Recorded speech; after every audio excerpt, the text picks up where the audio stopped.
So I'm here to bring you some more shaky footage, and it also just started raining, so hopefully I can keep recording without the camera getting too wet, but I've got some protection from the trees above, so maybe it'll be alright. But I was thinking a little bit about people that are quote-unquote anonymous online, and how so many people seem to be afraid to voice their opinions because they are afraid of the backlash, having their family attacked, their information released, their jobs taken away from them because they said the so-called wrong thing on the internet.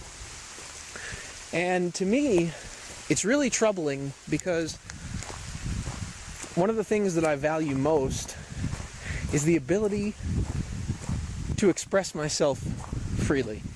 And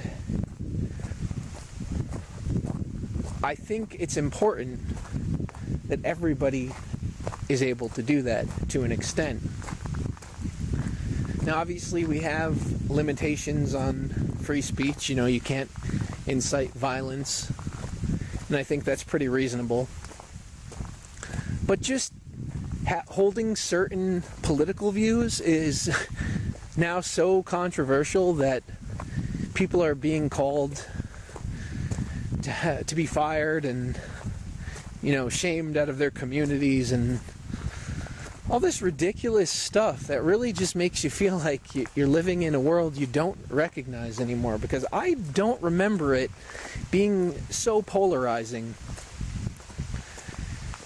And I understand why these people are afraid, but at the same time, I feel really bad for them because I can't imagine going through life not being able to say what I really think and having to stifle my sense of individuality.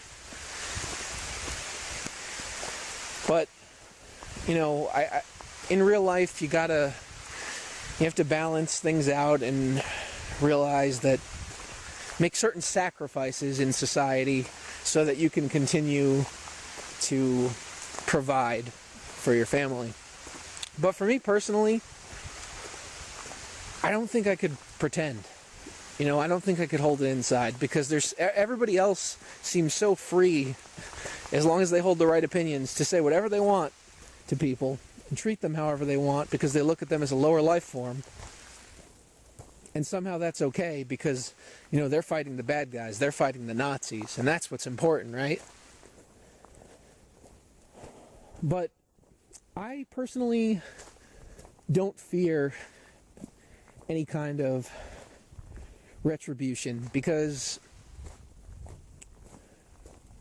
my ability to speak freely and express myself as I see fit is one of the most important things to me in my personal life. So I just can't accept having that taken away from me, no matter what that means. And I have never really had anybody come after me yet to that extent to try to, get my personal info or anything like that. I imagine it might happen someday. But I'm certainly not going to go into hiding and back down and let these kind of people win, because the more ground they get, the more comfortable they feel, the more they feel they can keep doing this to people and shutting them down. And I'm just not having that. Now,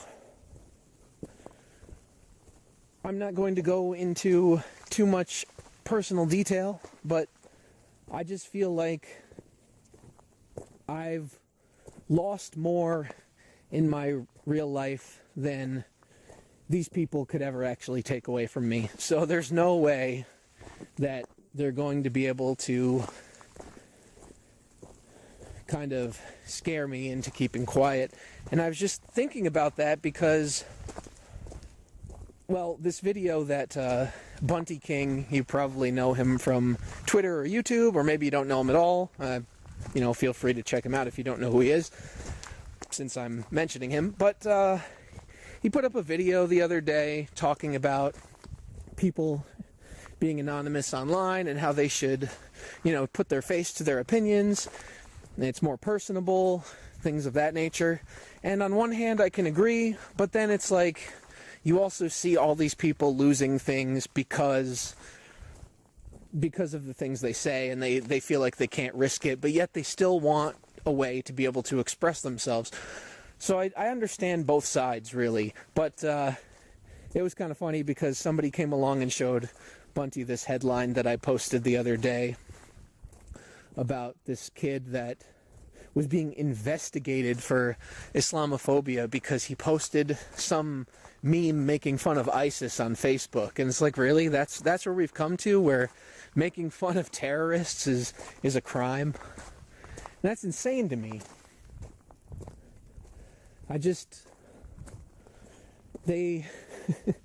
The reason it's funny to me, for one, is because, well, they say not all Muslims are terrorists, and yet somebody specifically targeting ISIS is in trouble for Islamophobia. So are you thereby admitting that you believe that all Muslims are terrorists? It just seems like weird logic to me. But you can find plenty of examples like that, and it's getting worse and worse to the point that people are being driven underground. And I think that plays into the rise of all this extremism we're seeing, not just on the social justice side, but now on the so-called alt-right and white supremacy stuff. It's because people are being pushed underground. Now, I'm not saying it's excusable, but what I am saying is that extremism breeds more extremism. So if you're going to go after people for their viewpoints and say they can never speak, or they can't live their lives, or they deserve to have their lives destroyed for thinking a certain way, eventually you're going to get to a point where people get crazy and start, here's your choices. You either have words or you have actions. Which do you prefer? Do you prefer people to argue their viewpoints, or do you prefer them to take it out to the streets and start tearing things and people up? You don't want that. I don't think people think things through enough. Excuse me.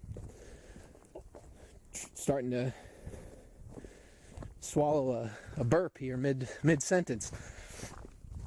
But I really don't like this whole you can't speak because you have the wrong opinions, or you deserve to have your life ruined because you have the wrong opinions. And I think that it's important that people are able to express themselves, and in a sense, I understand.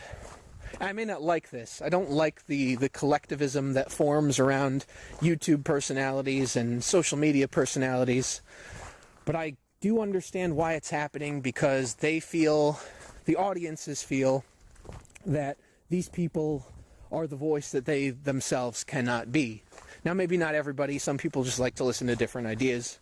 But there are a growing number of people that feel like they can't express themselves, and therefore they're going to go to people that are already doing that. I decided that I just wanted to do a different type of video, so that's why, I mean, there was no ulterior motive to start showing myself on camera, because when I first started, I didn't really. But it wasn't because I had something against showing myself. It was more just, I was lazy, and it was easy to record a video without having to show yourself in any capacity. So sometimes I'll switch between formats. It doesn't really matter to me too much. But I kind of like doing the more personable videos where people can see, your expressions and put a face to the name and stuff. But I just don't think that ordinary opinions should be so controversial and pushed to the point of people being punished for words. Like, I understand if they are harassing somebody in the workplace, all right, then, fire them, punish them, do whatever you got to do. But if it's just people that are expressing themselves maybe in their own videos, or they got a blog, or on their social media page. It's kind of silly for corporations to play nanny and be like, well, you can't say that, you're fired now. Now, of course, we talked about the transgender model the other day that got fired for the quote-unquote anti-white rant, and I said very clearly there that, while I don't think that this person should have been fired for views, no matter how disturbing they are, that at the same time, I can understand why a company would disassociate themselves if that person is a public figure.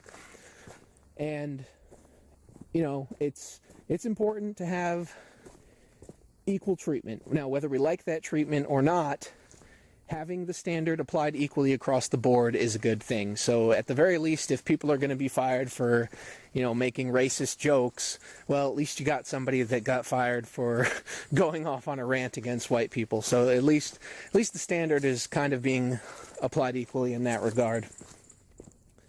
I mean, obviously jokes are a little bit different than an actual full-on rant, but you get the point that I'm getting at here. So I went a little bit in a different direction, but that's pretty much the gist of it. I just feel that personal expression is very, very important, and not only is it important for the individual, but it's important for society as a whole, because that's how you solve problems, by being able to talk about them openly and freely and coming to a general consensus on what the best ideas are, what the best way to address the issues are, because that's the way, that's the alternative to war. That's the alternative to battle. You have your words.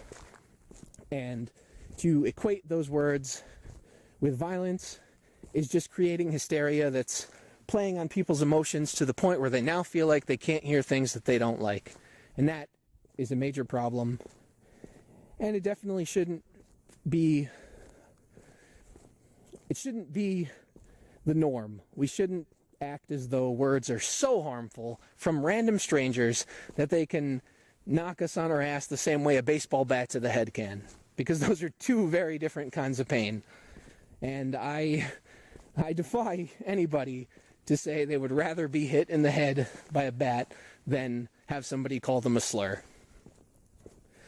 So that's my little snippet of, well, I guess it's a 13-minute video. I probably won't edit it down because these are just more relaxed talks. Hopefully you guys enjoyed this. Hopefully the footage wasn't too shaky. Thank you for listening, and I will see you next time.